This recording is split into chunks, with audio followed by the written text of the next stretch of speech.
Hello and welcome to this video tutorial for consent and intake, or how to add a new community member into Mozaics. My name is Dean. I'm the program director at Let's Give Together, and I'll be walking you through it today. So this is for adding a new community member. You would basically start by asking them, what's your name? So you could put the first name in here. Let's just say this. You can put a preferred name if they're, prefer to go by a name that's not their actual first name. We'll just put Jane Doe in here for now. And you can choose their birth date. You can click the year to change the year. And then I'm just gonna put in a fake birth date here. Okay. Now, something that's important not to skip over is the duplicate check. So this is basically to make sure that somebody hasn't already put this community member in the system. So in our case, Jane Doe, well, it looks like John Doe's in there, but not Jane Doe. So it looks like we're okay. And we'll proceed. That's really important because having duplicates just skews the data. Okay, the next step is the consent form. So your leader or manager will probably have sent you a copy of this. I'm gonna walk you through it briefly, and it's important that we do this with every community member that we add to the system before we add them, because one of the requirements is that we obtain free, prior, and informed consent. So this form is really just designed to, as simply and as concisely as possible, explain the benefits of the system for the community members, but also for the community and for the staff. So let me walk through it really quickly. So Mozaics will help you by keeping a record of the services you've used and might need. It'll reduce the need for you to keep repeating your story. It'll help easily schedule other services for you from different teams. And this is probably the most important one, is it'll help you get the housing support you need as quickly as possible. So this is really the very first step towards housing that a community member can take. And this is going to put them on that process to go from being or experiencing homelessness to being housed again. And we'll continue. Also, the system shares information with other organizations only as needed so that we can offer team-based support. That's really important, so we can work together with other organizations and other teams within our organization. And finally, it'll help us understand the broader community needs. So what's working well, where are maybe more services needed, and how are services being used? What are the trends like over time? This is really important for us to make sure we're funding the right areas and doing the right things. Okay, next is a really brief and pretty standard confidentiality sentence here. So basically, the information will be confidential except for the legal requirements, such as reporting child abuse, threats of harm to yourself or to others, and court subpoenas. Now, moving down to the final section here, this is the actual agreement, and these are the statements that the community member is agreeing to by signing it. So the first one is really important. I don't have to consent to receive food, shelter, and other services from Siloam Mission. In this case, this is a Siloam Mission form, but this first bullet point basically outlines the free part of the free, prior, and informed consent that we have to obtain. So we can't force anybody or coerce anybody into signing this form by withholding services. So this one's really important. Next, my consent lasts for 1 year, and I can take it back anytime in writing. And this comes directly from the privacy legislation. Next, my personal information, including personal health information, such as name, birth date, and health card number, is used by authorized staff to keep track of services and help me access other services. Pretty straightforward. Siloam Mission may share my information with other organizations in Manitoba that also use Mozaics. These are known as partner organizations, to provide the best possible support. And I can see a list of partner organizations anytime. My personal information may be used or disclosed to third parties for research and reporting to provide better services to the community. these third parties will be required to protect your identity by de-identifying your personal information before conducting their research or publishing their reports. And this one's really important.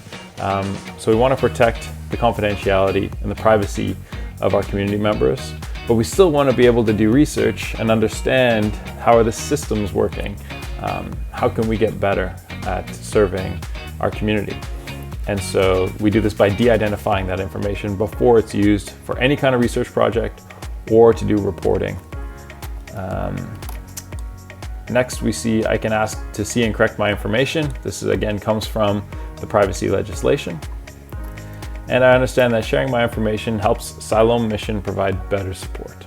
Okay, great. So if they agree to all of these bullet points here, they can sign below, and you can put the date. The witness is just you. Whoever's walked them through this form, you can sign as the witness and put your name here. And that's it. There's a couple other pages here. These are just optional bits of information that may come up in your conversation, sort of like a frequently asked questions section, where you've got some more information there if you need, if anyone asks any questions. Okay, so once this form is signed, there's a couple ways to now get it into Mozaics. So if your organization uses printed forms and you're signing on paper, then the best way to do it is taking a picture, whether with a tablet or a phone or any kind of camera, could even be a computer, to basically capture that signature digitally. Then you will upload that picture to here by just clicking the add button and following. Actually, what's really cool is on a tablet or on a phone, it lets you just take the picture through this button, and then it'll upload it automatically here for you. So it's very, very easy. For a computer, you can just find the file on your hard drive. The other way to do consent signing is digitally. So you can use a free tool like Adobe Reader to sign the form itself. And once you do that, save it digitally and upload it here. So you could do that to avoid paper entirely if that's what you prefer. So in this case, I'll just, for an example, go through here. I think I have one somewhere here. Demo. There's one. Okay, great. So it'll upload. You may see this little box come up. That is some of our security software, making sure that that PDF is safe.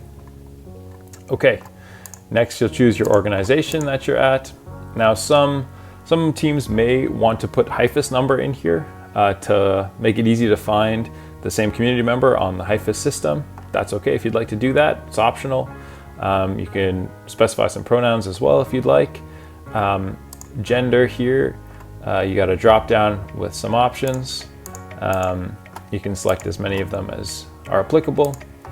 And ethnicity here, same thing. So these gender and ethnicity drop downs, they come from a couple different sources, mainly HIFIS categories, CAEH, Built for Zero categories, as well as some of the reports that are required for us to funders.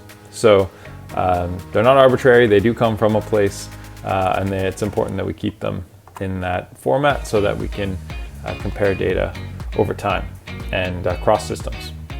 Now next is a really important one, maybe the most important one, which is housing status. So something to know is that we will not assume that anyone is experiencing homelessness unless they tell us. So unless their housing status is one of these homeless ones or transitional, we will not count them as experiencing homelessness. So there is an unknown status. Really try to never use that one. Always ask the question, but obviously some people may not want to tell you. And so in that case, unknown works. And again, these categories come from HIFIS and Built for Zero as well. Okay, so let's say as individuals staying in the emergency shelter. Now there's an emergency contact info field next, which is optional, but it's basically there in case we suspect that this individual goes missing. It gives us a place to start looking for them. So basically you can start by contacting this emergency contact or trying this alternate contact info. Now the next one here is important for the statistics and understanding homelessness in the community. So it's basically, are they chronically homeless or not? And that's defined by 6 months or 180 days or more of homelessness in the last year, or 18 months of homelessness or more in the last 3 years. So let's say, yes, this is the case. Next one here is this their first time experiencing homelessness? And that's a really important thing for us to track too, to understand, is it a lot of individuals, is their first time, or is there episodic homelessness, recurring homelessness happening? And this next one here on if they're housed, what's their address, is basically another one of these emergency contact type situations. So if they are housed, or there's a place that we could check, you can put that in here. Now there's also another field here, if you're using a tablet or a phone, to take their photo. So this really just helps not only your team, but other teams who are on Mozaics recognize an individual when they come in. So you know, we'll search by name and birth date, but then having that photo there is really handy to know, okay, yes, this is so-and-so. I don't have to make them another profile. This is for sure the right person. And lastly, our notes. And so this is really where you can share really important information about this particular community member that may be relevant and important for everybody else who works with them to know.